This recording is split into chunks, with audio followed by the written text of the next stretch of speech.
Okay, Colin, back. As you can see, this is your torn down car. And as you know, what we need to do is we need to, and you can already see that I did this, but we need to figure out where the hole has to go.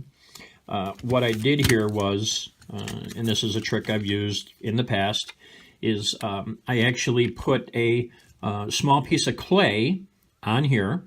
And it's actually cut to the exact size. If you see, I left a little bit of the blue from the clay just so you can see it.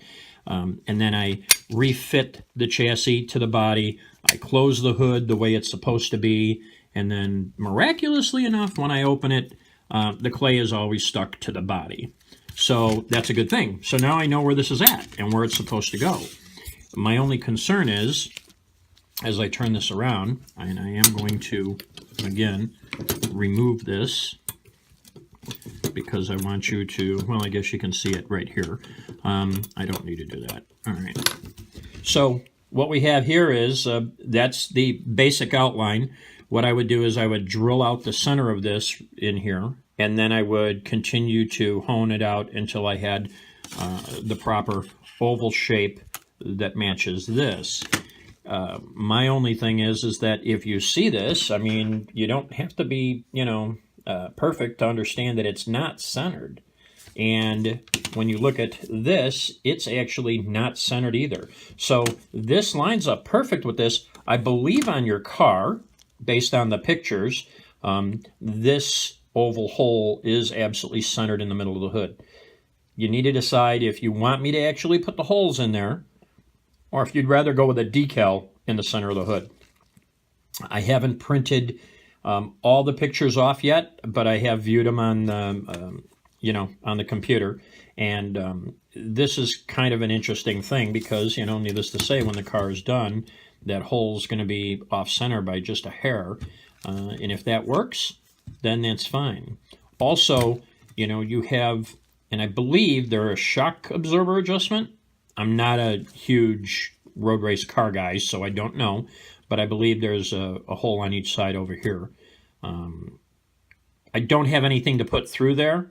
I don't know if you just want a decal on that, or if you want me to put a hole in that and try to create something. I don't know. This hole for each car, to replicate this, is going to run probably $25 a car, just because of the amount of labor. After I drill the hole and I have to Dremel that out, and it all has to be done by hand, it's very tedious work.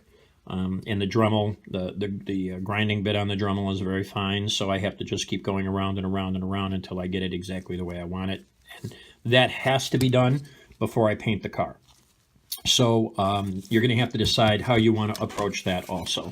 Now, this was a part, and by the way, this comes out. I took this out already because of trying to adjust and line things up, and that all goes back in.